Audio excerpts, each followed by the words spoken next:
నమస్కారం ఫ్రెండ్. నా ఇన్‌స్టాగ్రామ్ పేజ్‌కి మరియు యూట్యూబ్ ఛానల్‌కు సుస్వాగతం. ఈరోజు నేను చెప్పబోయేది ఏంటంటే, కంప్లీట్ స్టార్ 'మోహన్ లాల్' గారు నటించిన మూవీ 'వృషభ' సినిమా అన్నమాట. సో, ఇది వచ్చేసి 1960లలో భారతదేశాన్ని ఒక మర్మమైన వ్యాధి కుదిపేస్తుంది.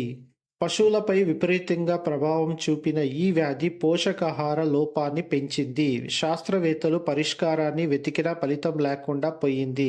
అగ్రశ్రేణి శాస్త్రవేత్త సుశ్రుతానందన్ చివరకు హిమాలయాల్లో ఉన్న రుద్రాక్ష దిగంబర స్వామిని ఆశ్రయిస్తాడు. స్వామి సూచనలతో కైలాసగిరి ప్రాంతానికి వెళ్ళిన ఆయన అక్కడి సమస్యలు తెలుసుకుంటాడు. ఈ కథ 1990 నాటికి వస్తూ బసవుడు అనే వ్యక్తి చుట్టూ తిరుగుతుంది. తన జీవితంలో ఎదురైన విషాద సంఘటనల నేపథ్యంలో బసవుడు చట్టవిరుద్ధ కార్యకలాపాల్లోకి అడుగుపెడతాడు. గ్రామీణ మద్యం తయారుదారు అలువేలుతో ప్రేమలో పడతాడు. అదే సమయంలో దేవుని ఎద్దు అతనిపై దారికి వస్తుంది. అసలు తన జీవితంలో జరిగే సంఘటనల వెనుక ఉన్న నిజం తెలుసుకోవడానికి శివ నందీశ్వర ఆలయ పూజారి నుంచి మార్గదర్శనం పొందే ప్రయత్నం చేస్తాడు. ఇలాంటి మరెన్నో విషయాల కోసం నా యూట్యూబ్ ఛానల్ సబ్స్క్రైబ్ చేసుకోండి. Thank you.